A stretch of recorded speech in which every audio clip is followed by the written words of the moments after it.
వేసలాడు అందరికీ వందనాలు. నేటి దినం మనకు ఏర్పాటు చేయబడిన దేవుని వాక్యము చదువుకున్నాము. లూకాసు వార్త 15వ అధ్యాయము 22వ వచనం 24. అయితే తండ్రి తన దాసును చూచి ప్రశస్త వస్త్రము త్వరగా తెచ్చి వీనికి కట్టి వీని చేతికి ఉంగరం పెట్టి పాదములకు చెప్పులు తొలగించుడి. క్రొవ్విన పశువును తెచ్చి వధించుడి. మనము తిని సంతోషపడదాము. ఈ నా కుమారుడు చనిపోయి మరలా బ్రతికెను, తప్పిపోయి దొరికినని చెప్పెను. అంతట వారు సంతోషపడసాగిరి. ఆమేన్. మనము ప్రాముఖ్యమైన సమయంలోకి వచ్చి ఉన్నాం.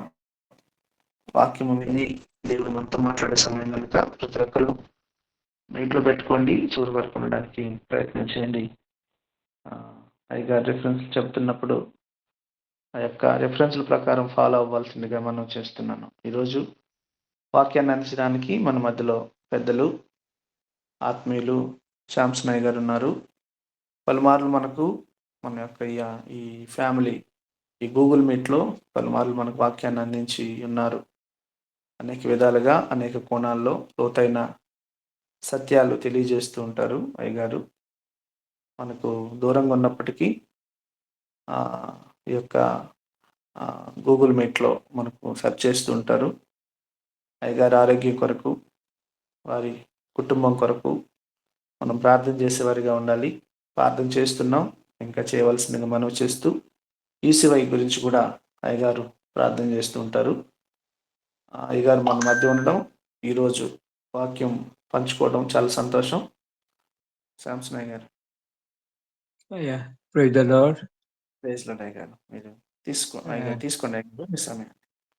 అందరికీ వందనాలు. దేవుని యొక్క మహాకృపను బట్టి ఈ రీతిగా ఆన్లైన్లో కలుసుకొని ప్రభు పేట ప్రార్థన చేసి పాటలు పాడి ఆయన నామాన్ని మహింపరిచే మహాకృప భాగ్యాన్ని దేవుడు మనకు అనుగ్రహించాడు. దాన్ని బట్టి దేవునికి స్తోత్రాలు చెల్లిస్తాం.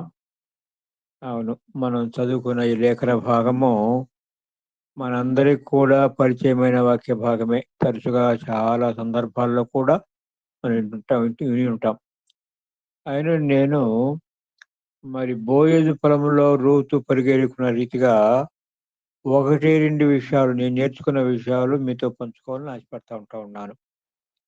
మరి ప్రత్యేకంగా ఈ లూకాసు వార్త 15వ అధ్యాయంలో మరి మొదటి 2 వచనాల్లో అక్కడ సుంకరులు, పాపులు, మరి అలాగే పరిసయ్యులు, శాస్త్రులు చేరుతుంటా ఉన్నారు. చదువుతాను చూడండి, 1-2 వచనాలు. ఒకప్పుడు సమస్తమైన సుంకరులను, పాపులను ఆయన బోధ వినుటకు ఆయన దగ్గరకు వచ్చుతుండగా పరిసయ్యులను, శాస్త్రులను చూచి ఇతడు పాపులను చేర్చుకుని వారితో కూడా భోజనం చేస్తున్నాడని చాలా సనుగుకున్నది. అంటే ఇక్కడ 2 గుంపులు వాళ్ళు ఉంటున్నారు. ఎవరు? సుంకరులు, పాపులు, అలాగే పరిసయ్యులు, శాస్త్రులు. వారితో మన ప్రభువైన యేసుక్రీస్తు ఇక్కడ 3 ఉపమానాలు చెప్పుకున్నాడయ్యా. 3వ వచనం నుండి 7వ వచనం వరకు మరి 100 గొర్రెలున్నాయి. ఆ 100 గొర్రెల్లో ఒక గొర్రె తప్పిపోయింది. మరి గొర్రె తప్పిపోయేదానికి కారణం ఎవరయ్యా? గొర్రెల కాపరా, గొర్రెనా? గొర్రె తన యొక్క అమాయకత్వాన్ని బట్టి, జ్ఞానం లేదు ఆ గొర్రెకు, అమాయకత్వాన్ని బట్టి మరి ఇట్లాగా మందులోంచి బయటకు వెళ్ళి మరి మేసి తిరిగి వచ్చి కలుసుకుందామని అన్నట్టుగా. మరి నేను ఒక సహోదరుడిని చాలా సంవత్సరాల క్రితం విన్నాను. ఆయన గొర్రెలు మేపుతూ ఉండేవాడు. దేవుని మహాకృపను బట్టి ఆయన తను తాను దేవుని సేవకు కూడా సమర్పించుకున్నాడులే. మరి ఆ గొర్రె తప్పిపోయి పోయి ముళ్ళ పొదలో చిక్కుకొని బయటికి రాలేకుంది. అంతేకాదు అరిచి బ్యా బ్యా బ్యా అని అరిచి కేకలు కూడా బయటికి రాలేదయ్యో, శబ్దం రాలా. అలాంటి పరిస్థితుల్లో చిక్కుపోయింది. ఇక ఆ పరిస్థితుకుంటా పోయి చూసుకొని ఈయన ఆ ముళ్ళ కంపల్లో తలదూర్చి, అంటే ఆ తలదూర్చి ఆ చేతులతో దాన్ని బయటికి లాగి తీసుకొచ్చాడు. అంటే అలాగా ప్రయాసపట్లో ఆయన చేతులకి, తలకు మరి ముండ్లు కూడా గుచ్చుకోండి అనమాట. అలాగో ఈ అమాయకమైన ఈ తప్పిపోయిన గొర్రెను తిరిగి సమకూర్చుకునే నిమిత్తము ఆ గొర్రెల కాపరి అంత ప్రయాసపడాల్సిన అవసరం ఏర్పడింది. రెండవ ఉపమానము 8వ వచనం నుండి 10వ వచనం వరకు ఒక స్త్రీకి 10 వెండి నాణ్యాలు ఉన్నాయ్యా. వాటిలో ఒకటి పోయింది. ఆ వెండి నాణ్యం పోగొట్టుకున్నటకు ఎవరి కారణమో? ఆ అమ్మాయి. ఆ అమ్మ జాగ్రత్తగా చూసుకోవాల్సిన తల్లి కాస్త అజాగ్రత్త వలన ఆ 10 నాణ్యాల్లో ఒక నాణ్యం పోయింది. అందుకని ఏం చేసిందంటే చీపురు తీసుకొని ఇల్లంతా ఉడతాల్సి వచ్చింది పాపం. అంటే ఇక దేనికి సాదృశ్యం? ఈ తల్లి స్థానిక మరి పోనీ కుటుంబంలో చూసుకుంటే తల్లిదండ్రులకు సాదృశ్యంగా కనబడతా ఉంది. సంఘానికి చూసుకున్నట్లయితే సంఘ పెద్దలు, బాధ్యత కలిగిన సహోదరులు, సహోదరులు మరి ఇలాగా సంఘములో ఉన్న విశ్వాసులు వెండి నాణ్యం వెండి విమోచనకు సాదృశ్యంగా కనపడతా ఉంది. రక్షణ పొందిన వారు ఇలాగా కాస్త వెనకేసేదానికి, తప్పిపోయేదానికి ఆస్కారం ఉంది. వారిని తిరిగి సంపాదించుకోవాలంటే ఈ రీతిగా చీపురు తీసుకొని వీళ్ళంతా అంటే ఈ నాణ్యం పోయేదానికి బాధ్యులు ఎవరంటే ఆ స్త్రీయే. ఇలాగా సంఘ పెద్దలుగా మరి బాధ్యత కలిగిన సహోదరు సహోదరులుగా తల్లిదండ్రులుగా మరి తమ పిల్లల్ని విశ్వాసుల్ని ఇలాగా భద్రంగా కాపాడుకోవాల్సిన అవసరం ఎంతైనా ఉంటా ఉంది. సరే, మనం చదువుకున్న వాక్య భాగం అంటే ఒక తండ్రి 2 కుమారులు. చిన్న కుమారుడు వాడు ఏం చేశాడంటే తండ్రి దగ్గర ఆస్తిలో భాగం తీసుకొని నా భాగం నాకు ఇచ్చేయని చెప్పి కొంతకాలం అయిన తర్వాత దూర దేశానికి వెళ్ళి దుర్వ్యాపారం వల్ల పాడు చేసినాడు. వీడు తప్పిపోయేదానికి కారణం ఏంటి? తండ్రి కారణమా? లేకుంటే వాళ్ళ అన్న కారణమా? ఆహా, కాదు. వీడు తన యొక్క దురాశను బట్టి లోకంలో ఉండే భోగాలు మనకు తెలుసుగా. లోకం ఏంటి? శరీరాశ, నేత్రాశ, జీవపడంభము. లోకంలో ఉండే ఆ ఆకర్షణకు లోనైపోయి దూర దేశానికి వెళ్ళిపోయి అంతా పాడు చేసుకొని ఆఖరికి కరువు వచ్చింది. భోజనం కూడా లేదు పాపం. పందులు మేపే పనికి వచ్చిందయ్యా. అంతేకాదు ఆ పందులు మేపే దాంట్లో అతనికి ఆకలి తెచ్చుకునే నిమిత్తము వాటికి ఇచ్చే ఆ పుట్టుని తినేదానికి ప్రయత్నం చేసి అప్పుడు వచ్చింది బుద్ధి. నేను చేసిన బుద్ధిహీనమైన పని చూడు. నా తండ్రి ఎంతో ఇంటి దగ్గర ఎంతో మంది పనివారు ఉన్నారు, సమృద్ధి అయిన ఆహారం ఉంది. నేను తిరిగిపోతాను. పోయి తండ్రికి చెప్తాను, తండ్రి నీకు విరోధంగాను పరలోకానికి విరోధంగా నేను పాపం చేశాను, నన్ను క్షమించు. నేను నీ కుమారుడుగా ఉండేదానికి యోగ్యుని కాదు. నీ కూలి వాళ్ళు పని వాళ్ళు ఒకరిగా చేర్చుకుని అడుగుతా అన్నాడు. తిరిగి వచ్చాడు. తిరిగి వస్తే తండ్రి అతను కూలివాడిగా చేసుకున్నాడు, కుమారుడుగా చేసుకున్నాడు. కుమారుడుగా చేసుకున్నాడులే. చూడండి అక్కడ తండ్రి ఈ అమ్మ చీపురు తీసుకొని ఇల్లంతా చిమ్మినట్లు అట్లాంటి ప్రయాసపడినట్లేదు.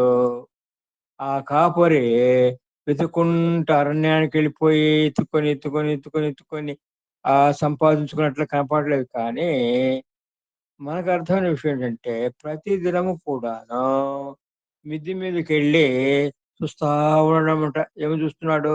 ఈ నా కుమారుడు ఇప్పుడు తిరిగి వస్తాడు, ఇప్పుడు తిరిగి వస్తాడు, ఇప్పుడు తిరిగి వస్తాడు కదయ్యా. సరే, ఈ ఉపమానంలో 3 వ్యక్తులు ఉన్నారు. తండ్రి, 2 కుమారులు, చిన్న కుమారుడు, పెద్ద కుమారుడు. తండ్రి ఎవరికి సాదృశ్యమయ్యా అంటే మన పరలోకపు తండ్రి. మన తండ్రి అయిన దేవునికి సాదృశ్యంగా ఉన్నాడు. ఈ తప్పిపోయిన ఈ చిన్న కుమారుడు ఎవరికి సాదృశ్యం అంటే రక్షణ లేని పాపికి సాదృశ్యంగా కనపడతా ఉన్నాడు. రెండవది రక్షణ పొందినవాడే. తండ్రి ఇంట్లో తండ్రి కుమారుడేగా, రక్షణ పొందినాడు. కానీ లోకాన్ని ప్రేమించి తండ్రి నుంచి విడిచిపెట్టి లోకంలోకి వెళ్ళిపోయి భ్రష్టుడైపోయి ఎంతో నష్టపోయిన మరి బ్యాక్ సిడన్ బిలీవర్ సాదృశ్యంగా ఉన్నాడు. అదే సందర్భంలో మానవుడు అందరూ కూడా సాదృశ్యమేలే. మానవాడి కంటే ఆదాము ఎలాగైతే తండ్రి మాట వినకుండా మరి దేవుని మాట వినకుండా తినకూడని పండు తిని నష్టపోయాడో, ఆ మహిమను పోగొట్టుకున్నాడో, అట్లాగా ఈ కుమారుడు మానవులందరికి కూడా సాదృశ్యంగా కనపడతా ఉన్నాడు. ఇక లోకాన్ని ప్రేమించాడు, లోక భోగాల్ని ప్రేమించి ఎంతో భ్రష్టుడైపోయాడు. చూడండి, అయితే ఆ కుమారుని చేర్చుకునే నిమిత్తము మరి తండ్రి యొక్క ఆశ, హృదయంలో ఉండే కోరిక చూడండి. దూరముగా ఉండగానే కనుగొన్నాడు. అయ్యో, వాడు కుటుంబం అంటే పోయేటప్పుడు తీరు వేరు, వచ్చేటప్పుడు తీరు వేరు. పోయేటప్పుడు రాజకుమారుడికి ఎంతో టీవీగా అబ్బో పోయినాడు. ఇప్పుడు వచ్చేటప్పుడు మురికి గుడ్డలు, చిరిగిపోయిన గుడ్డలు కదా. ఇంకా ఆ పనులు వేయటం అంటే ఎంత అసహ్యంగా ఉంటాయో చూడు. అయినా సరే అతన్ని గుర్తుపట్టి, తండ్రి గుర్తుపట్టి దూరంగా ఉన్న వస్తావు దూరంగానే చూసి పరిగెత్తుకుంటా పోయి అతని మీద పడి అతని ముద్దు పెట్టుకొని కవులు పెంచుకున్నాడు. అయ్యా చూడండి, విందు విందు చేశాడు, పెద్ద గొప్ప విందు. అబ్బా, సరే. పెద్ద కుమారుడు ఎవరికి సాదృశ్యంగా ఉన్నాడు అంటే, పెద్ద కుమారుడు నమ్మకం, చిన్న వయసులోనే ప్రభువుని విశ్వాసం ఉంచి రక్షణ పొందిన యవనస్తుడికి సాదృశ్యంగా ఉన్నాడు. అదే సందర్భంలో స్థానిక సంఘములో సంఘ పెద్దగా బాధ్యత కలిగిన దేవుని యొక్క దాసుడుగా మరి మంచిగా జీవిస్తా ఉన్నాడు కదా. తన తండ్రి తను ఏమంటున్నా అంటే, నేను ఇలాగా నిన్ను చెవిస్తా ఉంటిని అంత అంటే, ఈ పెద్ద కుమారుడు ఎవరికి సాదృశ్యం అంటే, చిన్న వయసులోనే ప్రభువుని విశ్వాసం ఉంచి రక్షణ పొందినాడు, బాప్తిసం తీసుకున్నాడు, స్థానిక సంఘంలో సహవాసం కలిగి ఉంటా ఉన్నాడు, అన్ని పరిచర్యల్లో కూడా పాలు పొందుతున్న యవనస్తునికి సాదృశ్యంగా ఉన్నాడు. అదే సందర్భంలో స్థానిక సంఘం యొక్క బాధ్యతలు కలిగిన సంఘ పెద్దలకు, దైవదాసులకు మరి మరి ఆయన సాదృశ్యంగా కనబడతా ఉన్నాడు. సరేలే, మూడో సాదృశ్యం కూడా చెప్పుకోవచ్చు అనుకోని ఆయన చెప్పుకోవచ్చులే. అయినా ఈ సాదృశ్యాలను బట్టి ఇప్పుడు మనం మాట్లాడుకుందాం కదా. తండ్రి దూరముగా ఉండగానే చూసినాడు. చదువుతాను ఆ మాట కూడా అంటే చెప్పండి.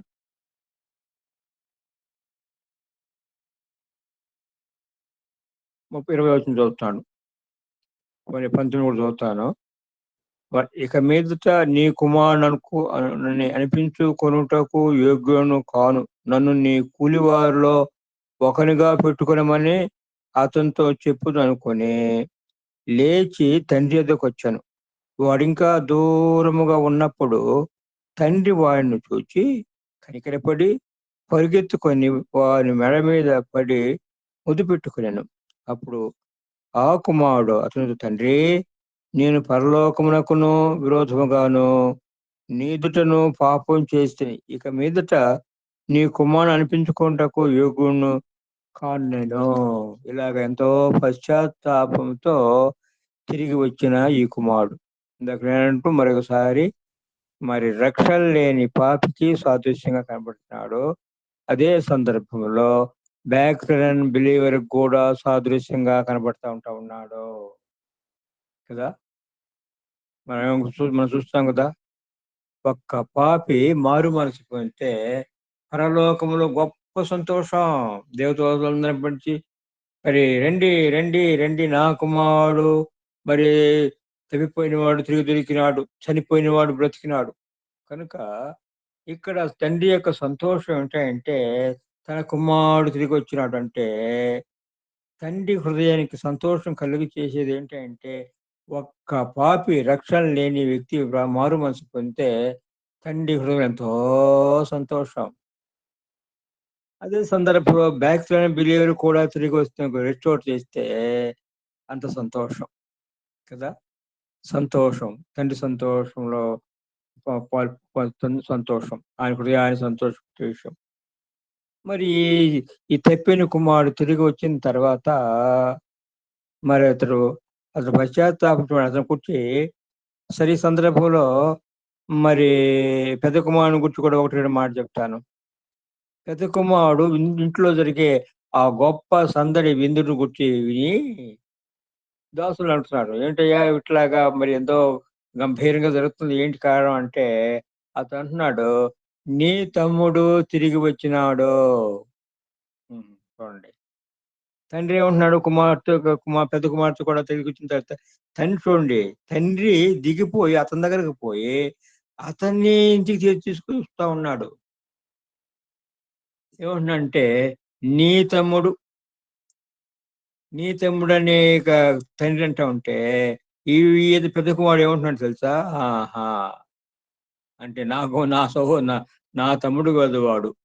దాసుడు చెప్పినాడు నీ తమ్ముడని, తండ్రి కూడా నీ తమ్ముడు అంటా ఉన్నాడు. ఇతనేమంటున్నాడంటే, నీ కుమారుడు నాకు తమ్ముడు కాదయ్యా, నీ కుమారుడే పో అన్నట్టుగా నిర్లక్ష్యంగా. అంటే ఇక్కడ పెద్ద కుమారుని యొక్క జీవితంలో, లేకుంటే ఆయన యొక్క ఆ బిహేవియర్ లో మనము నేర్చుకోవాల్సిన పాఠం ఏంటంటే, ఒక వ్యక్తి రక్షణ పొందితే అంత పెద్ద దుర్మార్గుడు అట్లాగా నీ నామాన్ని అవమానపరిచాడని చెప్పి వాడిని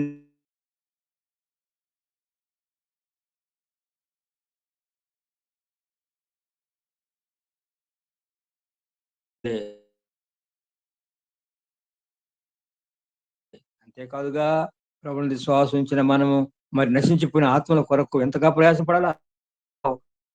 ప్రయాసపడాలి. అదే కదా అపోస్తలుడైన పౌలు తన ఆత్మీయ కుమారుడైన తిమోతికి సలహా ఇస్తూ, నా కుమారుడా తిమోతి, సమయం అనకుండా అసమయం అనకుండా సువార్త ప్రకటన చేయాలయ్యా. ఎందుకంటే రక్షణ లేని వారు అనేక మంది ఉంటా ఉన్నారు, రక్షించబడాలి. మరి అదే సందర్భంలో మనం మరి రేపు ప్రభు వచ్చినప్పుడు మనకు ఆయన నీతి కిరీటాన్ని అనుగ్రహిస్తాడు.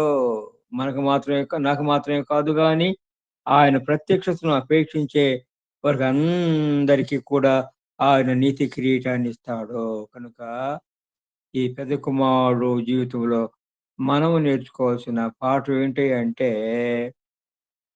ఒక పాపి ఎంత పెద్ద దుర్మార్గుడో దుష్టుడో మనకు ఎంత హాని చేసినాడో, ఎన్ని రకాలైన నిందలు మరి మన మీద మోపినాడో, అలాంటి వ్యక్తిని కూడాను మనం సంతోషంతో సంఘంలో చేర్చుకొని అతనికి అతన్ని అంటే అంతగా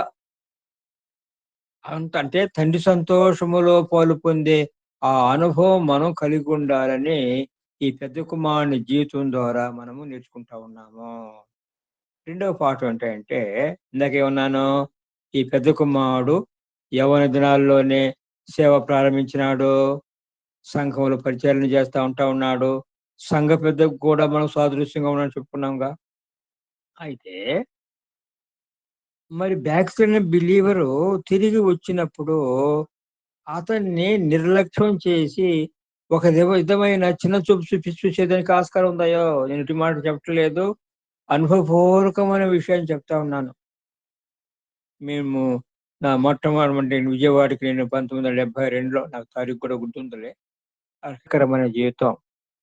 ఆయన క్రైస్తవ కుటుంబంలో పుట్టి, ఆయన పేరు యోబు గారు. క్రైస్తవ కుటుంబంలోనే పుట్టాడు. మరి ఆ దినాల్లో high school head master retire అయినాడు. ఆ దినాల్లో స్కూల్ టీచరు పాస్టర్ కూడా ఒకగానే పనిచేసేవాళ్ళు, అయ్యో అలాగా పనిచేశాడు ఆయన. అయితే ఆయన రిటైర్డ్ అయిన తర్వాత, అంటే 58 సంవత్సరాలు రిటైర్ అయినాడులే, 60 సంవత్సరాల వయసులో ఆయన దేవుని యొక్క సేవ చేసడానికి మందిరానికి వచ్చినాడు. మరి ఆయనతో కూడా నాకు 24-25 సంవత్సరాలు చెప్పాను కదా, నా వయసు కలిగిన ఇంకో సహోదరుడు విజయవాడలో ఉన్నాడులే. ఆయన బ్యాంకులో పనిచేసేవాడు, దాన్ని రిజైన్ చేసి దేవుని సేవ చేస్తా ఉన్నాడు. మేమిద్దరు ఒక ముగ్గురు తరచుగా ఆయా ప్రాంతాలు కాకుండా దైవజనుడు, ఆ సంఘంలో దైవజనుడు మరి విజయవాడ బెంజమిన్ గా ఆయన పేరు, ఆయన ఆయన మమ్మల్ని పంపిస్తా ఉండేవాడు. మార్గంలో ఆయన ఏమనేవాడు తెలుసా, అయ్యా మీరు చూడు ఎంత ధనిలో, చిన్న వయసులోనే ప్రభు నమ్మి రక్షణ పొంది ఆయన సేవలో పాలు పొందే మహాకృపా భాగ్యానికి ఇచ్చిన నిండు రిటైర్డ్ అయిన తర్వాత 60 సంవత్సరాల వయసులో వచ్చానయ్యా అంటే ఆయన చింత ఏంటి, నేను కూడా చిన్న వయసులోనే ఇలాగ నన్ను నేను దేవుని యొక్క సేవకు సమర్పించుకుంటే ఎంత సంతోషకరంగా ఉండేది అని. సరే ఆ సాయంకాలం ఉన్న తర్వాత ఆయన ఒకసారి ఏమన్నాడంటే, అయ్యా నేను ఈ సూటిపోటి మాటలు వినలేను కానీ వెళ్ళిపోతా అన్నాడు. ఏంటి సూటిపోటి మాటలు? అక్కడ ఉన్నారా మిగతా వాళ్ళు ఉంటారుగా. అబ్బా రా ఈయన 60 సంవత్సరాల వయసులో బైబిల్ సంచి ఒకటి తగిల్చుకొని నేను కూడా సేవకుడినే. ఇలాగా వాళ్ళనే సూటిపోటి మాటలు భరించలేక ఆయన ఏమంటున్నాడు నన్ను అంటే నాతో, నేను వెళ్ళిపోతున్నా ఇంటికి అన్నాడు. చూడండి ఆయన వయసు ఎంత, నా వయసు ఎంత, 60 సంవత్సరాల వయసు కలిగిన ఆ పెద్ద ఆ దైవజనుడిని చిన్న కుర్రోడిని, ఆయనకి నాకు దాదాపు 35, 36 సంవత్సరాలు తేడా ఉంది కదయ్యా. ఆ, ఎంత గట్టిగా చెప్పాయంటే, ఏమండి జేబు గారు వెళ్ళిపోతారా? మరి చూడండి మూడో దినాన తిరిగి వెంటనే నువ్వు చేస్తారు అన్న. ఆయన పోయినాడు. అదంతా చెప్పాలంటే కాస్త సమయం పడుతుంది, అందుకని త్వరగా నేను ముగిచేస్తా ఉన్నాను. ఆయన మూడో దినం తిరిగి వచ్చి, అయ్యా నీవు చెప్పినట్లే నాకు జరిగింది, అవమానం జరిగింది, తిరిగి వచ్చేసి అన్నాడు. దేవుని మహాకృపను బట్టి ఆయన ఎంత 101 సంవత్సరం బ్రతికినాడయో. ఆ మిగిలిన 40 సంవత్సరాలు పోనీలే ఆఖరాలో వృద్ధాప్యంలో ఉన్నప్పుడు మరి ఒక 3 సంవత్సరాలు ప్రక్కన పెడతాం. అదే కాదు, ఆయన తరచుగా నాకు మరి నేను ఆయా ప్రాంతాల్లో ఉన్నప్పుడు కూడాను కనీసం నెలకు భార్యన్న ఫోన్ చేసి మాట్లాడు, అయ్యా ఈ ముసలోడు చేసిన సేవ చేసి వచ్చి చూసిపోదురయ్యా అనేవాడు. ఓ ఎంతో గంభీరం. పొద్దున ఆయన 100 సంవత్సరాల దాన్ని ఏమంటారు సర్జన శత జయంతి అంటమ్మా. అతను వచ్చినప్పుడు పోయినవాళ్ళి నేను ఒక బాబు ప్రసాద్ కూడా ఆయన విజయవాడ సేవ చేస్తానని చెప్పానుగా. నేను అప్పుడు వైజాగ్ లో ఉంటుంది. నేను క్యాంపులో విజయవాడకి వచ్చినప్పుడు మేము ఇద్దరం కలిసి అక్కడికి వెళ్ళాం. అంటే అంత దివ్యంగా ఘనముగా దేవుడు ఆ యొక్క దైవజుని వాడుకున్నాడు. 101 ఇంకా ఆయన చరిత్ర చెప్పాలంటే, ఆయన సాక్ష్యం చెప్పాలంటే ఎంతో ఆశ్చర్యకరమైన సాక్ష్యము.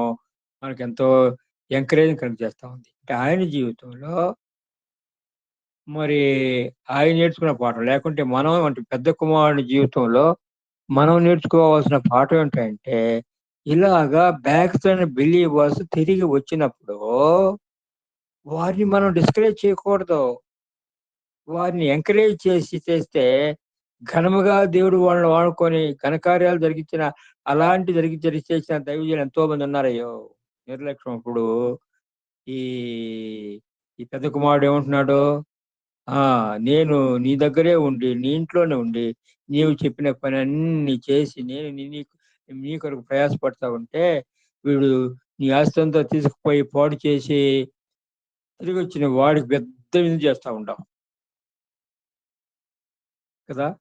ఈ చిన్న కుమారుడు విషయం కూడా ఒక మాట చెప్తాను. చిన్న కుమారుడు తిరిగి వచ్చినాడు.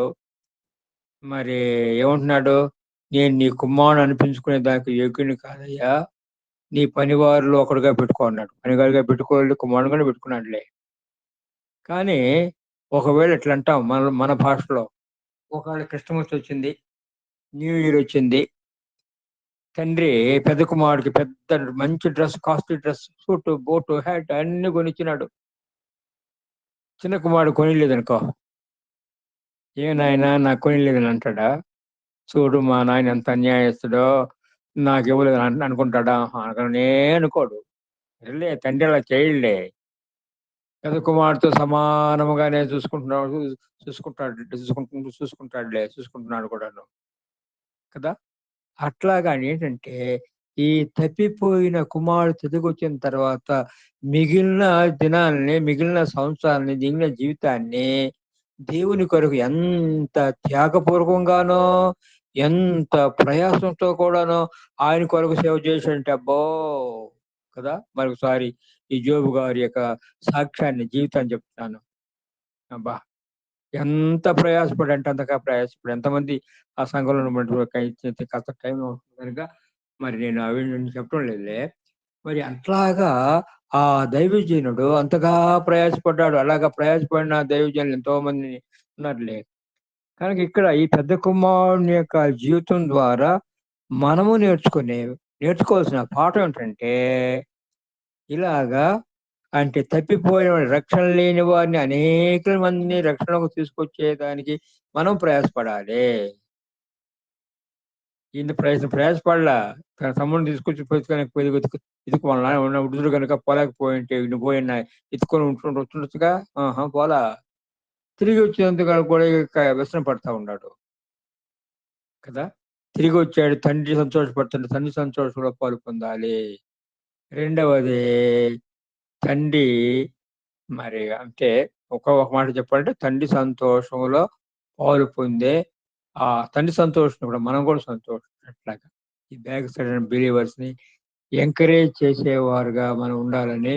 ఎందుకంటే ఇలా అటుకని వైపు చేసుకునే వాళ్ళుగా మనం ఉండాలి కదా. పెద్ద కుమారుడు ద్వారా మనం నేర్చుకోవాల్సిన పాఠం ఏంటంటే, ఇలాగా మరి తప్పిపోయిన వారు తిరిగి వచ్చినప్పుడు వారి యొక్క వాళ్ళ గతాల్లో నష్టపోయిన దాన్ని అందరూ జ్ఞాపకం చేసుకొని తండ్రి అయిన దేవుని ఎంత ఘనముగా వారు సేవిస్తారంటే అంత ఘనంగా సేవిస్తారు. ఇలాంటి ఆశ మరి మరి ఎదురు చూడకుండా, దేని కొరకు ఆశపడకుండా వాళ్ళ శాయశక్తుల ఆయన కొరకు ప్రయాసపడి అనేక ఆత్మ రక్షణ కొరకు ప్రయాసపడుతూ ఉంటారు. సరే, ఇంకొక మాట కూడా చెప్పేసి నేను మానేస్తాను. మరి ఈ విషయాన్ని ఆ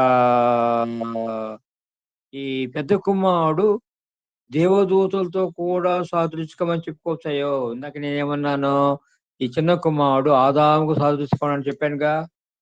అంటే రేపు ఈ నూతన సృష్టిని, నూతన భూమిని, నూతన ఆకాశాన్ని మరి దేవుడు దేవదూతలకు చూపించాడట. ఇది 8వ కీర్తన గ్రంథం 8వ కీర్తన మనం చదువుకుంటే విషయం కలుస్తుంది.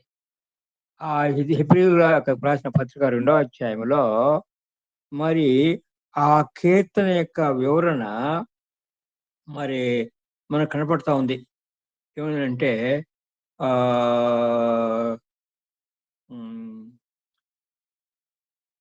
హెబ్రీయులకు రాసిన పత్రిక 2వ అధ్యాయము 5వ వచనం చదువుతానయ్యా.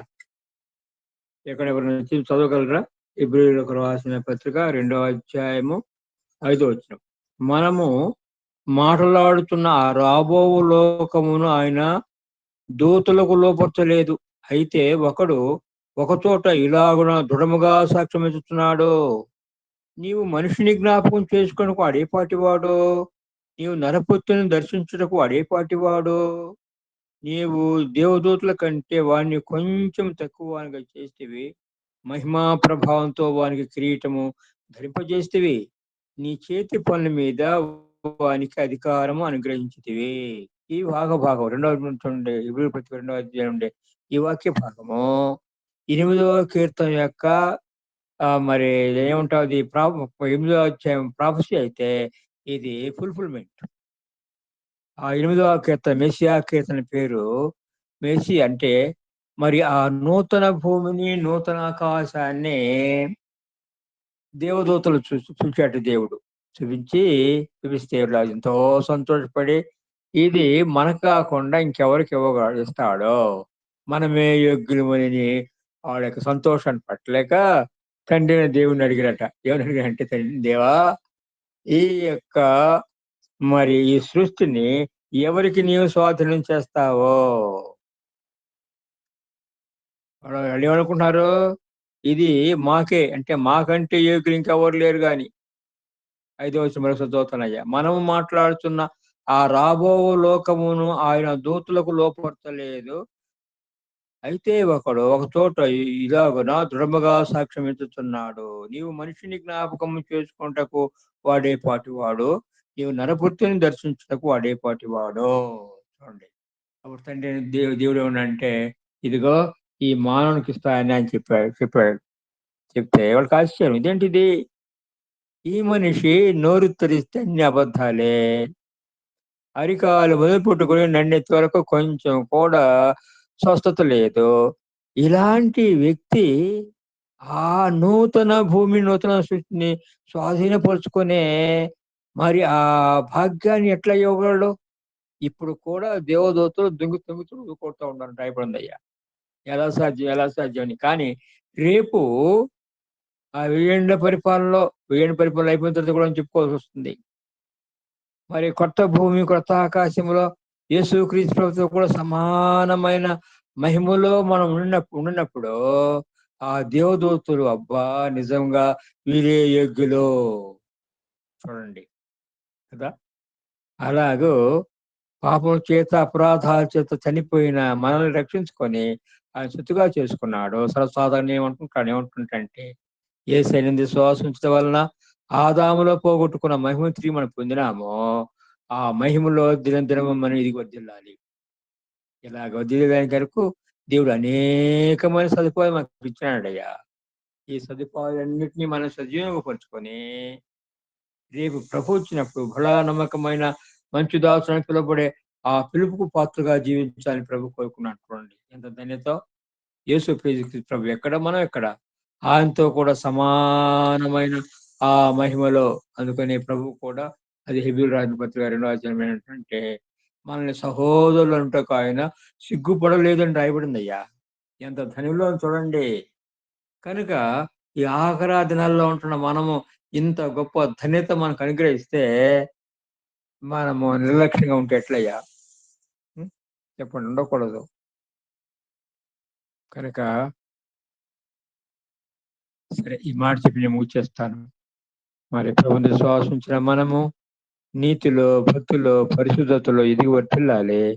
రెండవది అనేక ఆత్మ రక్షణ కొరకు మనము సమయం అనకుండా ప్రయాసపడాల్సిన వరకు ఉంటా ఉన్నాం. విషయాన్ని జ్ఞాపకం పెట్టుకొని ఈ మిగిలిన కొంచెం సమయాన్ని సజీవం పరుచుకొని ప్రభు కొరకు జీవించాలని ప్రభు పేట మనం చేస్తూ ఉన్నాం.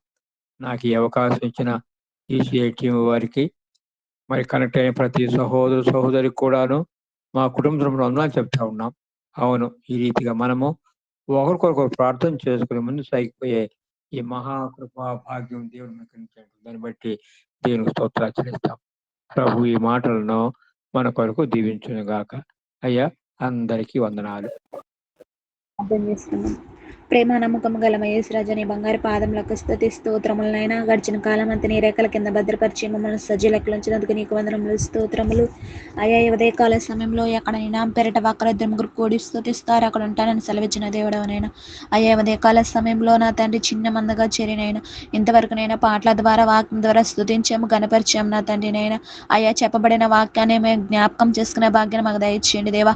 అయ్యా ఈ లోకంలో నా తండ్రి ఎన్ని కష్టములు ఎన్ని దుఃఖంలో వచ్చినప్పటికీ తప్పిపోకుండా నేను అయ్యా నీలో ఉండే భాగ్యాన్ని మాకు దయచేయమని బ్రతిమలాడుచున్నాం నా తండ్రి. నేను అయ్యా ప్రతి దినమునైనా నిన్ను ధ్యానించుకునే కృపను మాకు అనుగ్రహించమని బ్రతిమలాడుచున్నాం నా తండ్రి. అయ్యా ఈ లోకంలో నా తండ్రి నైనా చూచిన ఈ గొర్రెలని నా తండ్రి నీ రాకడ అతి సమీపముగా ఉంది నా తండ్రి నేను. అయ్యా నీ రాకడ మేము ఎత్తబడటకునైనా రక్షణ మారు మనసు మాకు దయచేయమని బ్రతిమలాడుచున్నాం నా తండ్రి నైనా. అయ్యా ఈ లోకంలో నా తండ్రి నైనా అయ్యా నా తండ్రి నేను ఎన్నెన్నో ఘోరాలు జరుగుచున్నప్పటికీ నా తండ్రి నేను అయ్యా నిజమైన దేవుడని నేను తెలుసుకోలేక అనేక మంది బిడ్డలు వెనకబడి ఉన్నారు నా తండ్రి నేను. అయ్యా అటువంటి బిడ్డలందరికీ నేను రక్షణ మారు మనసు దయచేయండి దేవా. అయ్యా ప్రతి ఒక్క లేఖన భాగంతో మీరు మాట్లాడమని బ్రతిమలాడుచున్నాం నా తండ్రి. నీకు వందనములు స్తోత్రములు చెల్లించుకుంటున్నా. అయ్యా నా తండ్రి ఎంత మంచి లేఖన భాగాన్ని అందించిన సాంశయ సార్ని మీరు జ్ఞాపకం చేసుకోండి దేవా నా తండ్రి.